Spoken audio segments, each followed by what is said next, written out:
When I grew up in the hood, I rolled with Bloods, and them boys had a saying. You can't be listening to all that slappy whack, trim out his a bam ship, nippy bam bam, like Human Events with Jack Posobiec.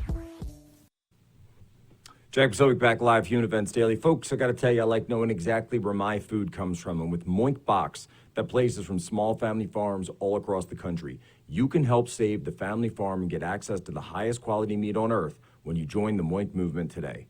Moink runs their business from a town of 97 people in Newark, Missouri, and they're helping save our tradition, our values, and save rural America with every order. Moink delivers grass-fed and grass-finished beef and lamb, pastured pork and chicken, sustainable wild-caught Alaskan salmon straight to your door. You choose the meat delivered in every box, like ribeyes, chicken breast, pork chops, salmon fillets, and the best bacon. I'm telling you, I love this stuff. Every time Tiny Tay gets it in, I'm like, fire it up right now. So if you want to support American farmers by signing up at moinkbox.com right now /Poso, moinkbox.com/Poso, and the Human Events audience will get, drumroll please, free bacon for a year. That's 1 year of the best bacon you'll ever taste, but for a limited time. Spelled moinkbox.com /Poso, moink, moinkbox.com /Poso. Very excited to bring on here our next guest, first-time guest, but someone who understands a topic that we've talked about for a long time here on the program, and that is the situation in South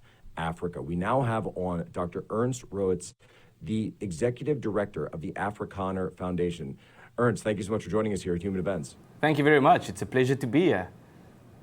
So when I've talked about South Africa before to the audience, and I've pointed out how so much of the structure of government and really the very basic building blocks that we view as civilization, law and order, being able to punish criminality, locking up violent criminals, these things that we see Bukele doing so famously and successfully in El Salvador, that I always point out that it's these issues combined with, by the way, DEI hiring practices writ large that have taken South Africa to be essentially 30 years ahead of where the United States is in terms of this, because you guys had it written into your constitution all the way back in the 1990s. That was my thesis, and all the liberals in South Africa and all the liberals in America got upset with me. So you set us straight. What is really going on in South Africa?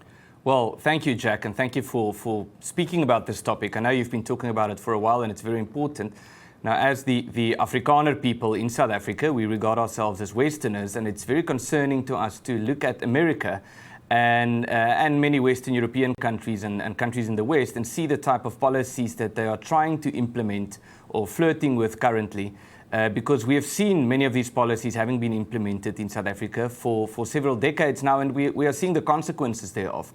So South Africa currently is, if we were to measure racism, the racism of a government, by the amount of race laws that they have written or implemented, then South Africa is certainly the most racist country or government in the history of the world, because we currently have more than 140 race laws in South Africa. So every sphere of society is categorized in terms of race, and it declares that people should be treated differently depending on the color of their skin.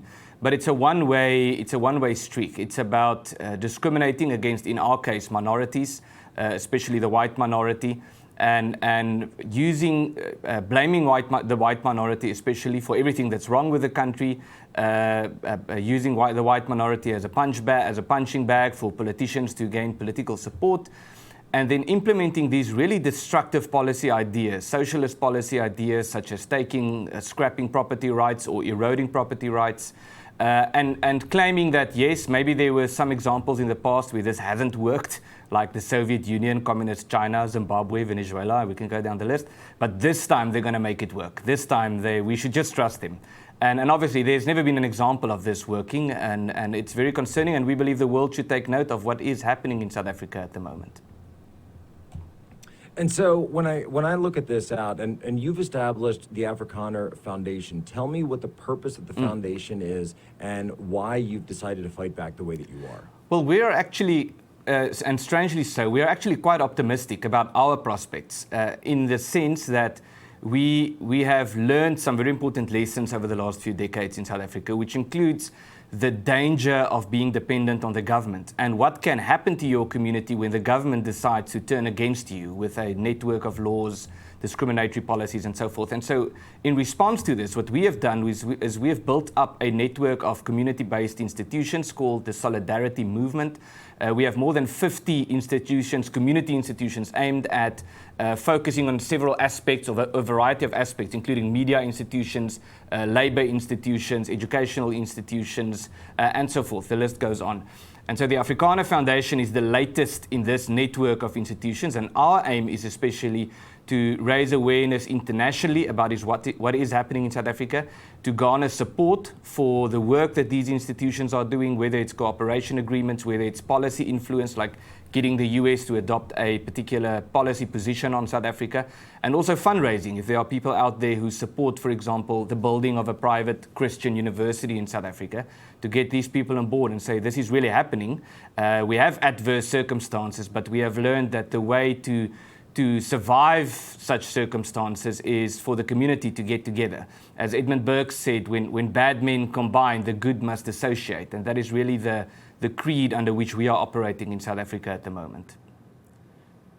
And this is key. This is absolutely key, because we see this starting to creep in the United States. And of course, our major cities are, you can look no further than the completely out of control hyper-violence that we have. And then in South Africa, not only do you have the violence situation, but you even have are starting to see the infrastructure issues, the collapse of complex systems. Talk to me for a quick second about this systemic collapse that we've seen in South Africa. Yes, it's absolutely crazy. And I think the important lesson for America to learn from this is it never stops. And the blame shifting and the scapegoating never stops. It doesn't matter how bad it gets. They will always find a reason and an excuse to blame someone else for these failures.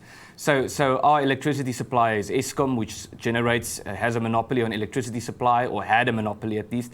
And it has completely collapsed as a result of corruption and what we call, or our ruling party calls, cadre deployment, which is getting people who are aligned with the ruling party and the Communist Party, getting them into strategic positions to control all the levers of power, as they call it. And so you have these communists or these socialists taking over, combined with extreme levels of corruption, combined with incompetence. And so we are now at the point where we call it load shedding. It's just rolling blackouts in South Africa, where the government isn't able to keep the lights on. And to such an extent that there are times when we have had up to 12 hours of no electricity. And there's no reasonable prospect of it getting better. The only way through is, again, for communities to organize themselves and to start generating their own electricity. And it's really concerning the extent, because it's not just electricity supply. It's the failure of the police force. It's the failure of the army. It's the failure of the education system. It's the failure of home affairs in South Africa, getting services from government. It's the failure of service delivery, of local government, of national government. The irony is every government department has largely collapsed in South Africa except one, and that's the revenue service. So when it comes to tax collection, they are very efficient. But with every other thing, there's just this complete incompetence, and it's very, very alarming. And again, and the world, in America in particular, should take note of this to see where this road goes if America continues to go down the trajectory it seems to be going on at the moment. And at the same time, a lot of people would say, why not just leave? Why not just pack your bags? You've decided not to. You're planting your flag and you're standing your ground. Yeah, well, someone recently said, I was asked, why am I not leaving for the sake of my children? And this person responded saying, I'm staying for the sake of my children. So we are Afrikaners, or Boers as we are known in the rest of the world. And our identity was shaped in South Africa. We've been in South Africa for hundreds of years, even hundreds of years or more than 100 years before the Declaration of Independence. We were already in South Africa. And this is where our culture is based, where we have fought for freedom, where we would like to keep cooperating with other communities as we have done in the past. And if we all just leave, it'll be cultural suicide. So many people have left South Africa, and we're very sad about that, but we're also grateful that the people who have left, many of them are acting as ambassadors, raising awareness, garnering support from outside of South Africa. But at some point, you have to say, I'm going to dig a trench. I'm going to take a stance. I can't just flee or get away from my problems, especially now. We know fleeing from South Africa to some Western European country we know that these countries have their own problems. It's not as if the grass is always greener on the other side. And I think the important thing that all of us should recognize is sometimes we should dig trenches, and we should say that we are here, we're going to take a stance, we're not going to allow them to keep doing this. And in as far as they keep trying to do this, we will not allow that to shape our destiny and our future. We're going to take ownership of the things that are important to us.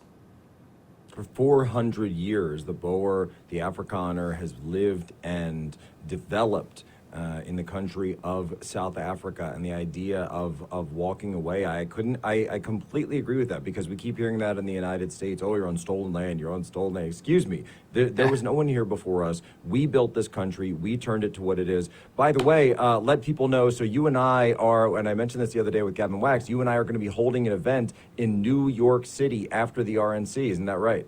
Yes, we're speaking in New York City on the 23rd of July. Organized by the New York Young Republicans, and we're very excited about that because the Africana Foundation that we just spoke of was just launched a week ago in South Africa, and as far as we are concerned, this is the American launch of the Africana Foundation. So we're going to be talking about what's happening in America, what's happening in South Africa, how these things relate to each other, what we can learn from each other, and we are very much looking forward to this event. Well, I can't wait. I've got, by the way, a whole chapter on South Africa in the new book on humans, which I'm sure you can fact check us on to see whether or not we got some stuff right. But I think we're pretty good. It's well cited. Dr. Ernst Roets, give people your coordinates. Let people know where they can get more information about you and your fight. Oh, thank you very much. I think the easiest would be social media, Twitter, Facebook, or X. Just by my name, Ernst Roets, and from there they can follow the Afrikaner Foundation. I'll put the links up. I think the easiest is there. We just started a podcast, by the way, to talk about these issues. It's called the Pioneer Podcast, and it's available on all the major podcast platforms.